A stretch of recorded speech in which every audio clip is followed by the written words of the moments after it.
Selamat malam. Malam, Bu. Ya, sambil nunggu teman-temannya ya, baru kita mulai. Malam ini kita review materi untuk materi UTS. Minggu lalu kita udah review tentang rasio keuangan ya, analisis rasio keuangan. Karena analisis rasio keuangan ini nanti menjadi soal UTS, soal nomor satu dan nomor 2. Lalu malam ini kita juga akan bahas tentang dalam hal pembahasan soal nomor 3 dan nomor 4, yang mana soal nomor 3 di sini nantinya akan membahas tentang return dan risiko investasi ya. Return dan risiko investasi saham ini nantinya ada di soal nomor 3 dan nomor 4.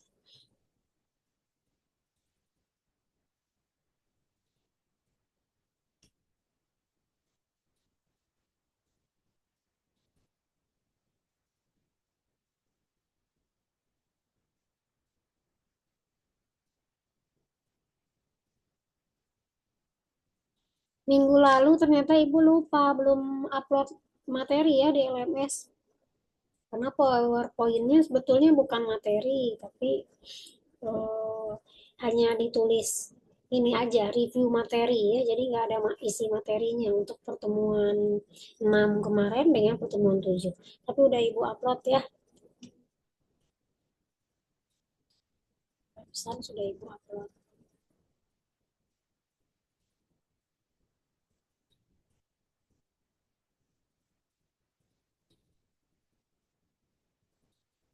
Seperti biasa ya untuk pertemuan kita, nantinya akan ada break 10 menit, terus kita join lagi di link Zoom yang kedua.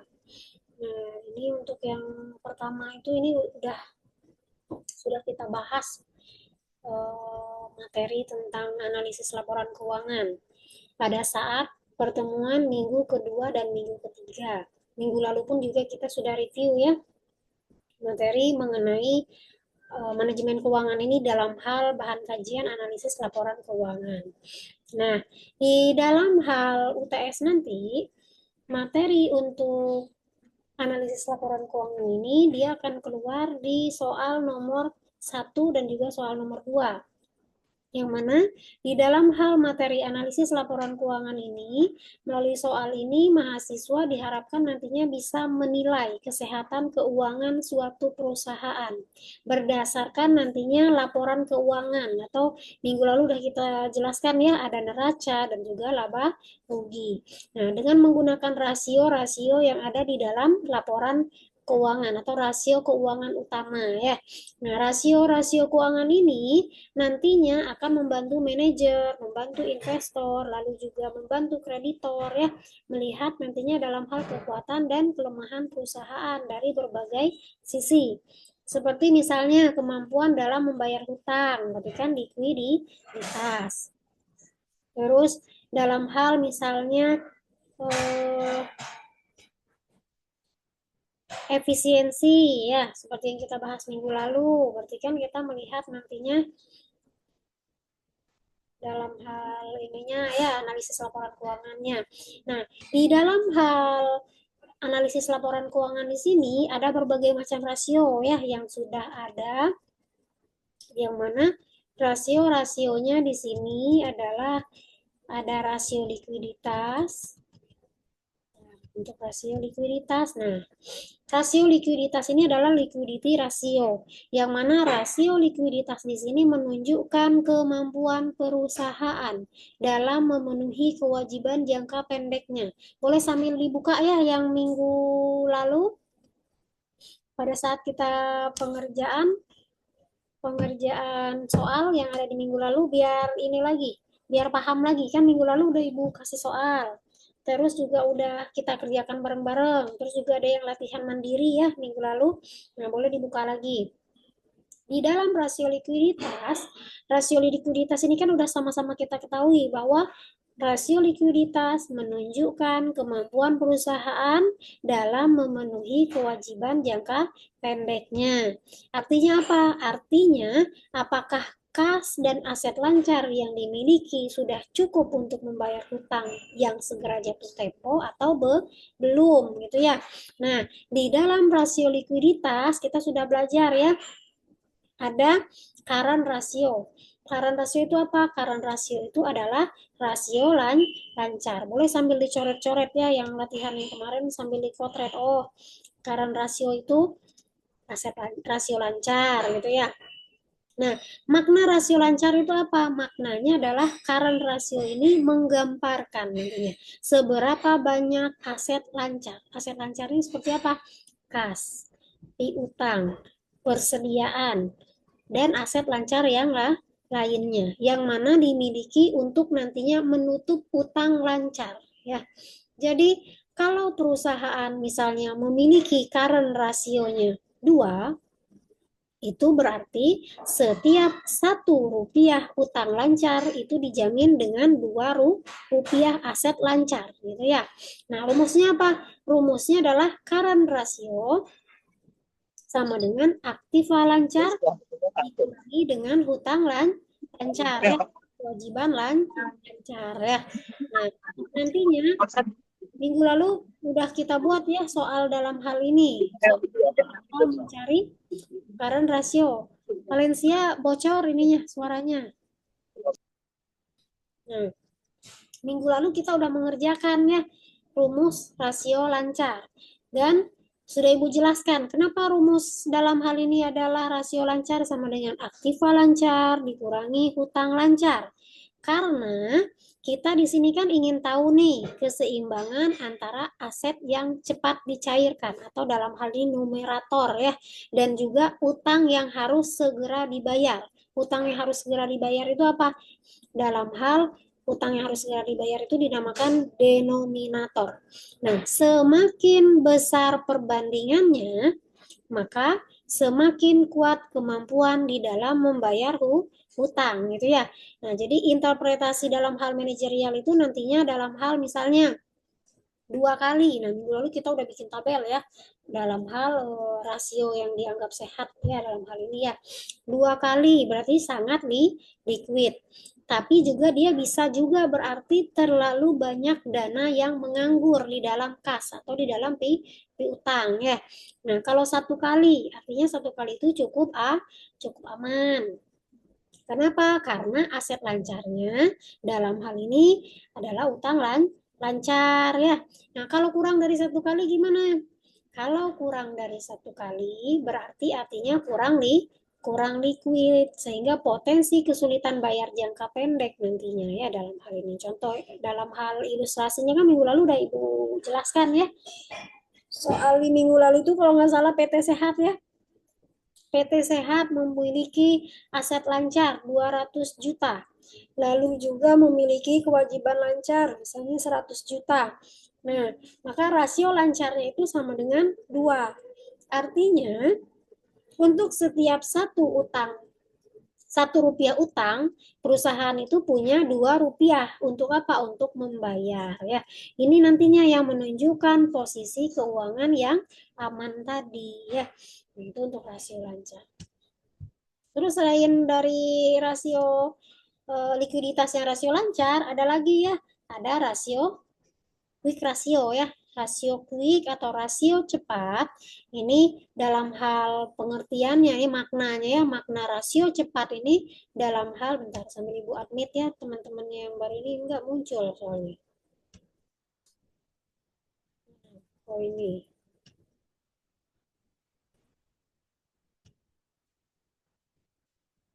Nah, dalam hal quick ratio ini, makna quick ratio, rasio cepat lebih ketat dibandingkan current ratio. Kenapa?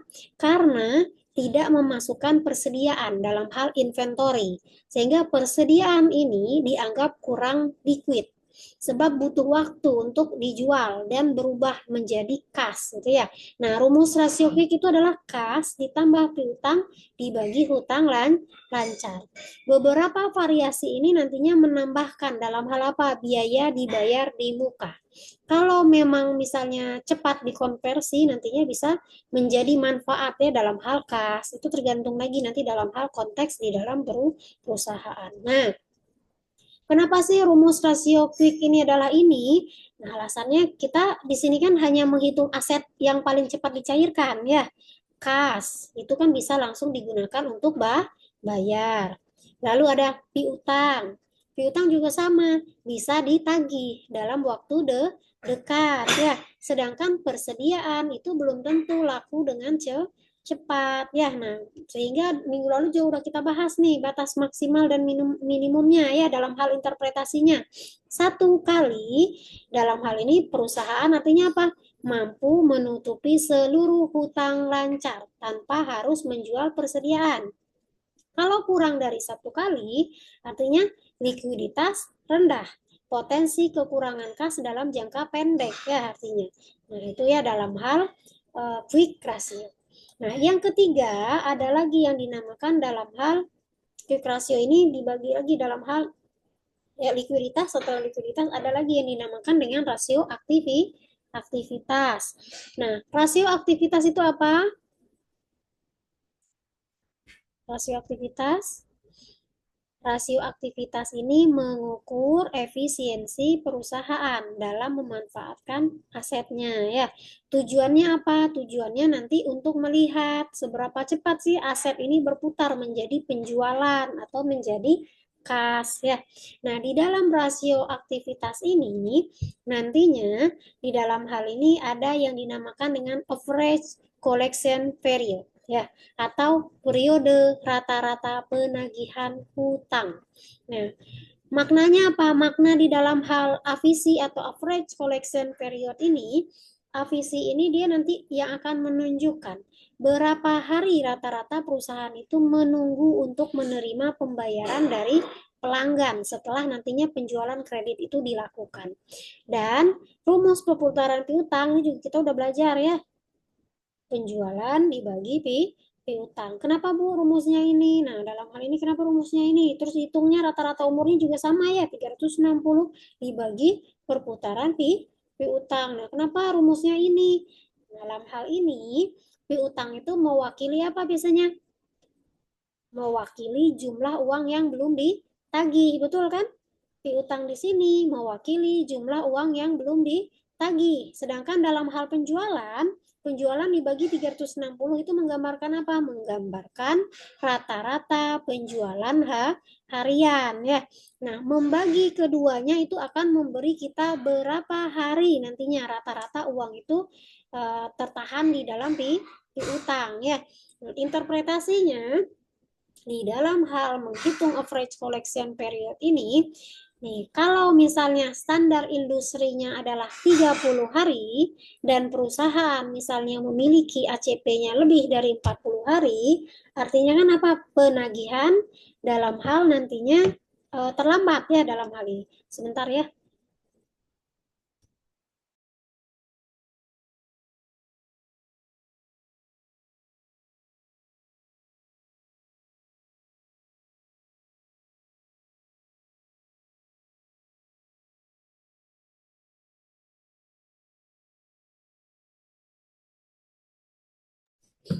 Nah, oke. Okay.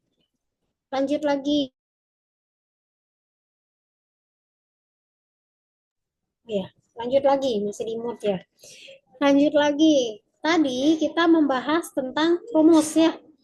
Nah, minggu lalu kita udah bahas nih, standar industri itu berapa? 30 hari. Dan perusahaan itu memiliki misalnya di soal ACP-nya misalnya 40 hari.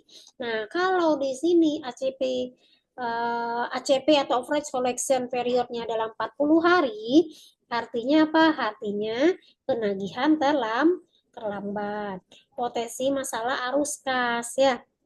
Sebaliknya, kalau misalnya ACP-nya 25 hari, artinya apa kalau 25 hari? Artinya lebih efisien. Kenapa lebih efisien? Karena piutang cepat tertagih ya dalam hal ini ya. Nah, jadi gitu ya. Sambil Ibu share lagi soal analisis rasio keuangan.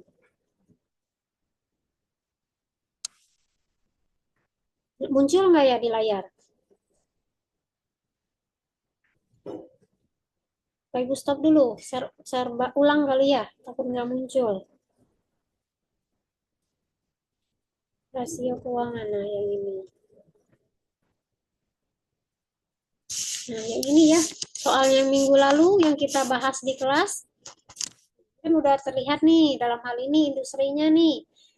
Anggaplah misalnya dalam hal ini industrinya dalam hal ini 30,7 atau kita genapkan jadi dalam hal ini kita naikkan ya jadi pas jadi 31 hari. Nah, karena standar industrinya 30 hari, artinya berarti buruk. Ya sebaliknya, kalau misalnya 25 hari, berarti artinya apa? Artinya lebih efisien. Kenapa? Karena piutangnya lebih cepat tertagih itu ya. Nah, gitu juga dalam hal apa? Dalam hal misalnya kita melihat rasio yang berikutnya. Rasio yang berikutnya itu adalah rasio tentang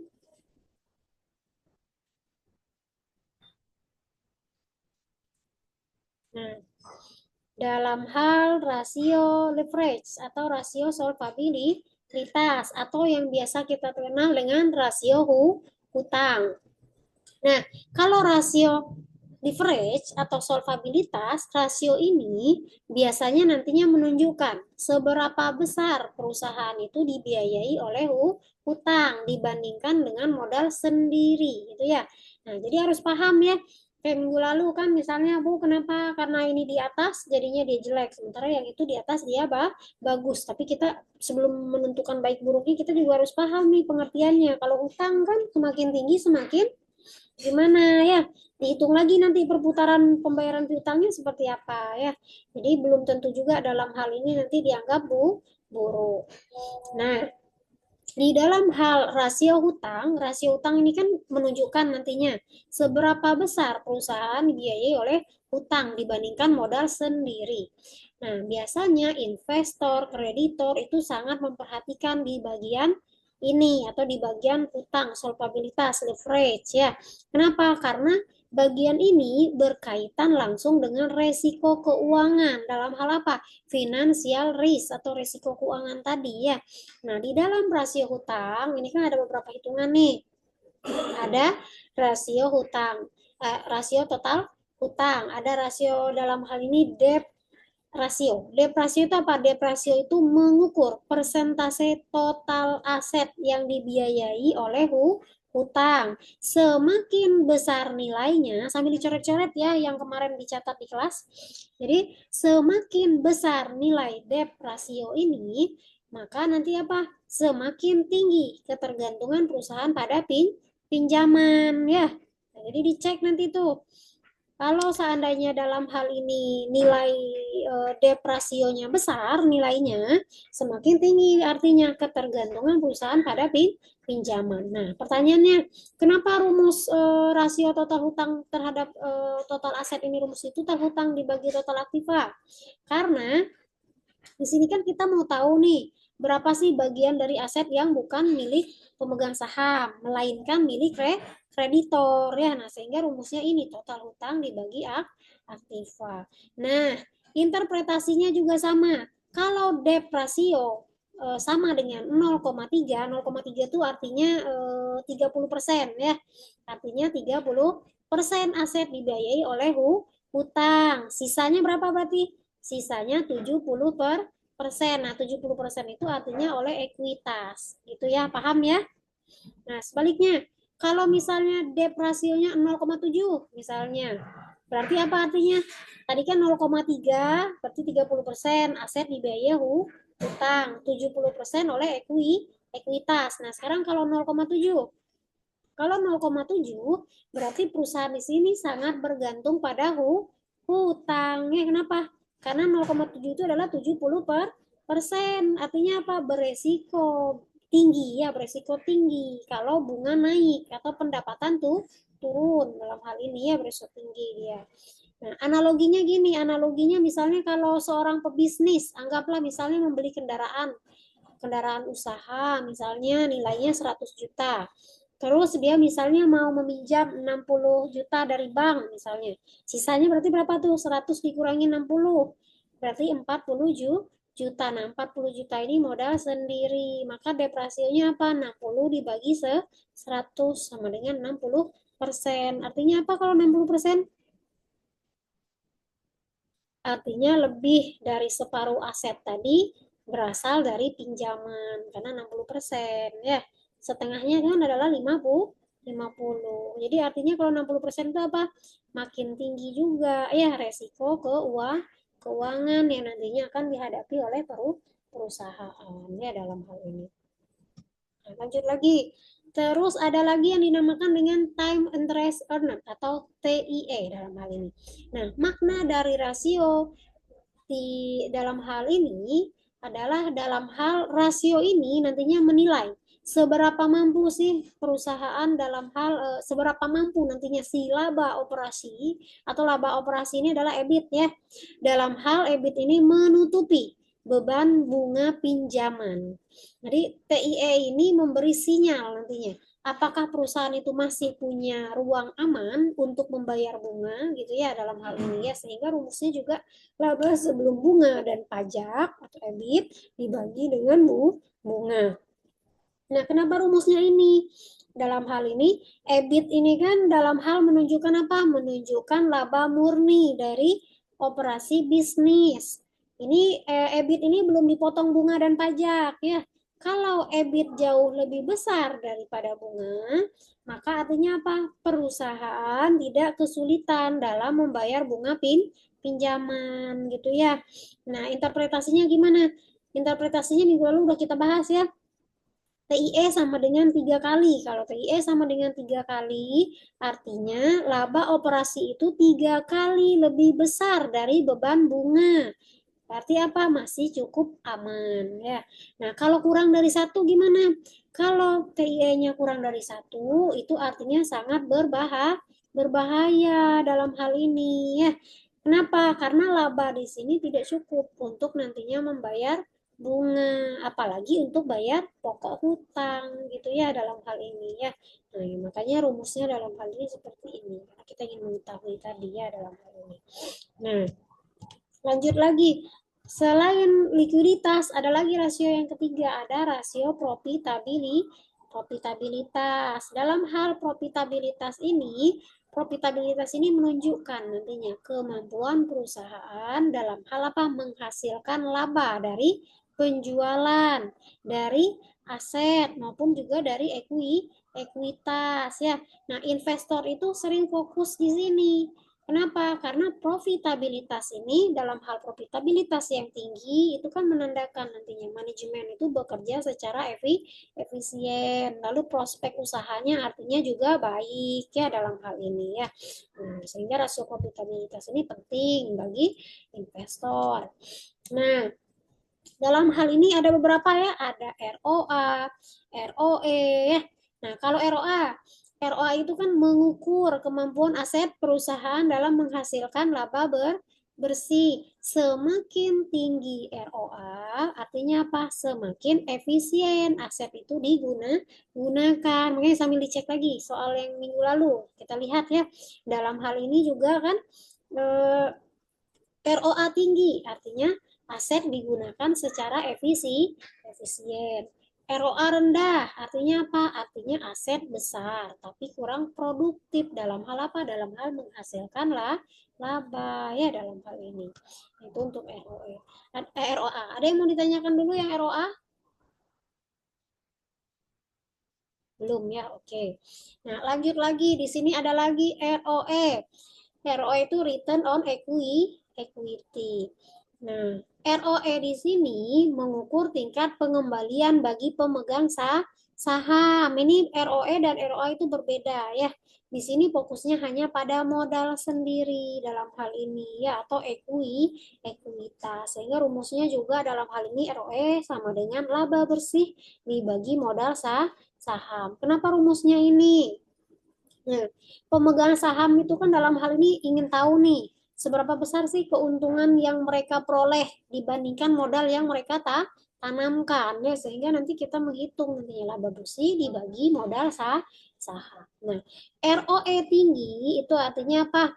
Manajemen artinya berhasil dalam hal ini dalam memberikan nantinya imbal hasil tinggi untuk investor. Kalau ROE-nya terlalu tinggi, kalau ROE-nya terlalu tinggi itu bisa juga ya disebabkan oleh hutang yang besar atau leverage yang tinggi ya. Itu artinya apa kalau leverage-nya tinggi? Artinya perusahaan perlu hati-hati di dalam menilai tadi ya, dalam hal menilainya tadi ya.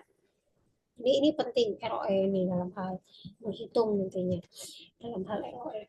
Nah, lanjut lagi setelah ROA, ROE ada lagi ya satu lagi yang dinamakan dengan gross profit margin atau GPM. Nah, kalau GPM itu menunjukkan nantinya seberapa besar laba kotor dari setiap rupiah penjualan ya. Ini nanti mencerminkan efisiensi biaya produksi atau pembelian barang dagang ya dalam hal ini ya. Ini juga sama minggu lalu udah Ibu masukkan ya untuk rumusnya itu. Nah, lanjut lagi. Ada lagi yang dinamakan dengan di sini rasio pasar. Nah, kalau di dalam hal rasio pasar ini nantinya mengukur harga pasar saham perusahaan ya dalam hal ini ya. Nah, terus juga ada beberapa macam-macam ya. Ada dividen yield, terus juga ada rasio pembayaran dividennya ya dalam hal ini. Nah, ini evaluasi rasio-rasio keuangan kurang lebih seperti itu ya. Nah, terus juga minggu lalu kita kan udah ngerjain nih soal rasio keuangan. Ada dua macam, ada dua bentuk ya dalam hal mengerjakan rasio keuangan. Nah, di dalam hal pengerjaan rasio keuangan, yang pertama kali itu kita harus paham dulu ya, apa sih yang dimaksud dengan current ratio. Terus apa yang dimaksud dengan quick ratio, apa yang dimaksud dengan average collection period, lalu apa yang dimaksud dengan debt ratio, TIE itu apa sih, ROA itu apa, ROE itu apa gitu ya, gross profit margin itu apa, total asset turnover itu apa ya, inventory turnover itu apa. Nah, jadi kalau kita paham ini, kita jadi paham nih. Jadi kita tahu maknanya. Kenapa misalnya yang ini lebih tinggi malah buruk misalnya. Tapi kok yang ini lebih tinggi jadi baik. Nah, kan tergantung lagi ya dalam hal pengertiannya. TIE itu untuk menghitung apa ya. Terus average collection period itu untuk apa ya? Jadi kita paham, tidak murni yang besar lebih besar itu artinya baik atau yang lebih besar itu buruk ya. Nah, terus juga kita harus tahu nih dalam hal pengertian. Kalau kita paham pengertiannya, tentu kita nanti udah kebayang tuh, oh current ratio itu menghitung misalnya dalam hal ini current aset dibagi current liabilitas. Kenapa rumusnya ini? Nah, seperti yang Ibu jelaskan tadi ya, current ratio ini kan menggambarkan seberapa banyak sih aset lancar dalam hal kas, piutang, persediaan, dan aset lancar yang lainnya ya, yang dimiliki untuk menutup utang lancar ya. Sehingga rumusnya adalah current asset ya, dalam hal ini dibagi current liabilitas ya. Current asset itu apa? Current asset ini adalah aktiva lancar. Kalau current liabilitas itu apa? Kewajiban lancar ya, jadi harus paham. Kalau kita paham rasio ini rasio apa, insya Allah bisa ya dalam hal ini kita juga tahu nih rumusnya karena udah kebayang, oh karena rasio ini menggambarkan seberapa banyak aset lancar dalam hal yang dimiliki perusahaan ya, dalam hal apa, menutup utang lancar. Nah udah kebayang kan, kalau untuk mengetahui hal itu berarti apa nih dalam hal perhitungannya. Nah, udah kebayang ya, oh berarti dalam hal ini current rasio adalah aktiva lancar dibagi kewajiban lancar gitu ya. Terus pahami juga kenapa rumusnya kayak gini ya, karena tadi kita kan mau tahu keseimbangan antara aset yang cepat dicairkan dan utang yang harus segera dibayar gitu ya. Jadi kalau kita paham arti dari setiap rasio-rasio ini, nah insya Allah kita bisa juga dalam hal tahu nantinya dalam hal rumusnya, terus juga paham dalam hal interpretasinya, paham juga dalam hal menentukan baik dan buruknya ya, karena kita udah tahu nih dalam hal rasio-rasio setiap ini tadi, rasio keuangan tadi gitu ya. Nah, soal ini terlihat sulit, tapi sebetulnya nggak sulit ya. Angka-angkanya juga sebenarnya kan ini sudah ada di sini ya, dalam hal ini sudah ada di dalam tabel. Dan kalau soal nomor 2 itu kan lebih mudah lagi ya daripada soal nomor 1. Minggu lalu kita udah mengerjakan juga ya jenis soal rasio tanpa menggunakan tabel dalam hal ini. Nah, perbedaan dalam hal soal nomor 1 dan 2 juga sama ya, udah Ibu jelaskan pada saat itu. Ini waktunya 8 menit ya. Nanti kita break, setelah 8 menit kita break, terus istirahat 10 menit, setelah itu kita join lagi di link Zoom yang baru ya, karena masih ada Ibu lanjut aja ya dalam hal ini menjelaskan sedikit lagi yang materi soal nomor 2. Jadi soal nomor 2 itu sama seperti soal nomor 1, yang mana dalam hal ini kita mengerjakan analisis rasio keuangan secara menyeluruh, mulai dari likuiditasnya, leverage, dan profitabilitas ya dalam hal ini ya. Tujuannya juga sama ya seperti dalam hal soal nomor 1 ya. Dalam hal rasio likuiditas ya berarti untuk menunjukkan kemampuan aset lancar untuk menutupi kewajiban lancar ya. Terus misalnya quick rasionya, nah kurang lebih sama, hanya bentuk soalnya saja yang berbeda dalam hal ini ya. Kalau yang tadi itu misalnya kita menggunakan tabel, kita harus nyari angkanya dari tabel. Kalau yang nomor 2 kan lebih mudah ya jatuhnya, karena sudah jelas tuh, oh angkanya angka segini, tinggal kita masukkan ke dalam rumus. Jadi lagi-lagi kita harus paham dulu nih arti dari si ini tadi ya, arti dari setiap rasio-rasio tadi, supaya kita juga udah kebayang, oh kalau untuk mencari rasio hutang dalam hal ini rumusnya apa gitu ya. ROE kita udah paham ROE itu apa, oh rumusnya apa, nanti udah kebayang langsung, soal lebih mudah ya dalam hal mengerjakan soal nomor 1 dan juga soal nomor 2. Nah, soal nomor 1 dan nomor 2 UTS itu di dalam hal perbedaannya, tujuannya sama ya dalam hal ini, tapi bentuknya saja yang berbeda. Baik soal nomor 1 ataupun soal nomor 2 itu sama-sama bertujuan untuk melatih kemampuan kita di dalam hal analisis laporan keuangan, dalam hal menggunakan rasio-rasio keuangan utama gitu ya. Tapi perbedaan utamanya itu ada pada format penyajian datanya ya, yang mana kalau nomor 1 itu lebih kompleks, sedangkan kalau soal nomor 2 itu lebih ringan, lebih ringkas ya dalam hal ini ya. Terus perbedaan yang kedua apalagi, perbedaan dalam hal kelengkapan informasi. Kalau soal nomor 1 dia lebih mentah ya, sedangkan kalau soal nomor 2 itu sudah lebih siap untuk dihitung, sehingga lebih mudah juga dalam pengerjaannya. Lalu perbedaan yang ketiga untuk soal nomor 1 dan nomor 2 itu tingkat berpikir yang diuji juga berbeda. Kalau soal nomor 1 itu kan menguji pemahaman dalam hal analisis ya. Jadi kita nomor 1 itu kita harus paham dulu dalam hal menganalisis tadi. Sedangkan kalau soal nomor 2 itu menguji keterampilan di dalam menghitungnya dalam hal itu ya. Jadi kita harus paham dalam hal aspek tadi, mulai dari formatnya, jumlah akunnya, tampilannya ya, kesan dalam hal ini juga ya, gimana cara mengerjaan ya dalam hal ini kan. Nah, kita harus tahu kayak soal nomor 1 misalnya kita meniru situasi nyata seorang analisis keuangan kan, ada tabel-tabel tuh di mana mahasiswa itu harus menarik sendiri nantinya dalam hal ini data-data yang relevan dari laporan keuangan yang padat. Jadi kurang lebih sebetulnya soal-soal untuk UTS itu sama seperti soal yang kita bahas di minggu lalu ya, khususnya untuk soal nomor 1 dan nomor 2 ya. Cuman angkanya tentu berbeda ya, nggak akan sama seperti itu. Jadi banyak-banyak latihan, nanti coba dirubah-rubah angka-angkanya supaya nanti hafal dalam menjawab ya dalam hal ini.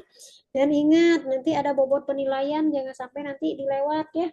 Walaupun ragu-ragu, angkanya keliru, udah tulis aja. Yang penting nanti Ibu melihat juga kan dari segi pengerjaan rumusnya, terus juga step by stepnya ya, udah sampai mana nih dalam hal pengerjaannya ya, meskipun salah kan, kalau ininya lebih banyak nanti juga akan Ibu ingatkan ya, dalam hal ini ada nilai tambah lah ya, tidak akan Ibu anggap kosong-kosong banget untuk nilainya ya, jadi harus dikerjakan. Nah, cara menghadapinya juga dalam hal menyelesaikan soal ya. Kalau soal nomor 1 yang tadi ada tabel itu kita harus mencari dulu, terus kita pilih, terus kita hitung, baru kita nilai ya. Jadi harus baca tabelnya dengan tenang, dengan seksama, jangan panik duluan ya. Karena di sana kan banyak tuh angka-angkanya.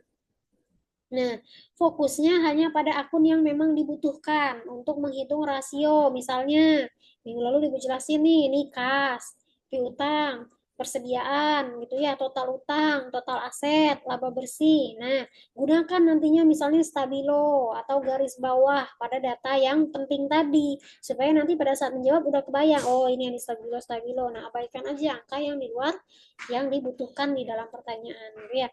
Terus yang kedua, kelompokkan dulu nih datanya sesuai dengan jenis-jenis rasio ya. Dalam hal ini misalnya apa? Current rasio. Kita ambil dulu dalam hal ini misalnya total aktiva lancar dan kewajiban lancar. Terus misalnya untuk debt rasio, kita ambil dulu total utang dan total aset. Terus untuk ROA, nah kita ambil dulu laba bersih dan total aset gitu ya. Nah, dan jangan lupa ya harus menggunakan di sini rumus yang tepat. Jadi harus hafal rumusnya, bukan hanya sekedar angkanya ya, karena kan angkanya beda-beda nih, nggak akan sama kan angka yang kemarin latihan di kelas dengan angka UTS ya. Jadi harus banyak-banyak lalaman ini kita pahami dalam hal rumusnya. Kayak misalnya quick ratio berarti pakai kas ditambah piutang, bukan total aset lancar ya. Kalau TIE misalnya oh pakai EBIT, bukan laba bersih. Kenapa? Karena bunga itu dibayar dari laba operasi, bukan dari laba setelah pajak. Ya. Nah, kalau sudah paham rumusnya, yang selanjutnya apa lagi? Nah, selanjutnya kita bandingkan nantinya dengan standar industri tadi. Nah, standar industrinya sama ya, seperti latihan yang minggu lalu harus dihafal. Yang soal nomor satu itu harus paham, karena kan nanti soalnya kurang lebih sama seperti soal rasio keuangan yang nomor satu dan nomor dua ya. Jadi ada kolom perbandingan nantinya. Yang nomor satu itu, soal nomor satu itu ada perbandingan industri. Artinya dalam hal ini sebagai mahasiswa kita diminta misalnya dalam hal menilai baik atau buruk hasil rasio tadi. Jadi bukan cuma hitung angka ya, tapi juga menulis komentar singkat baik, buruk. Nah, kurang lebih sama kayak latihan yang kemarin, cuma angkanya dia berbeda nanti ya. Jadi dalam hal ini harus paham ya. Nah, kalau soal nomor 2, itu soal nomor 2 itu kan kita tinggal langsung hitung, lalu kita tafsirkan gitu ya, datanya kan udah siap. Bisa langsung dipakai ya dalam hal ini ya. Kurang lebih gitu. Oh, ngerjainnya sampai jam 12 malam. Jadi, oh udah beres semua. Di upload di LMS, udah juga ya. Oke. Dipegang dulu aja biar nanti setelah UTS kita bahas koreksi. Jangan sampai hilang ya. Iya, oke. Nah, gitu ya, kurang lebih itu waktunya 1 menit lagi untuk Zoom-nya. Ada yang mau ditanyakan dulu sebelum masuk ke materi soal nomor 3 dan 4? Pembahasan soalnya. Pembahasan kisi-kisi, bukan soal. Soalnya Bu, nanti tetap di-share contoh soal dan jawabannya kan ya, gimana? buat latihannya. Gimana? Kan minggu lalu kita cuma bahas nomor satu, nomor dua belum sempat dibahas minggu lalu. 3 juga udah ya? Nomor tiga udah. Ya, Maksudnya nanti akan ada kayak contoh soal dan jawaban buat kita belajar sendiri juga kan Bu ya?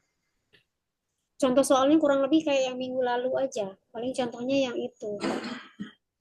Soal nomor 1, 2, dan 3. Nah, soal nomor 4 nanti saya share malam ini.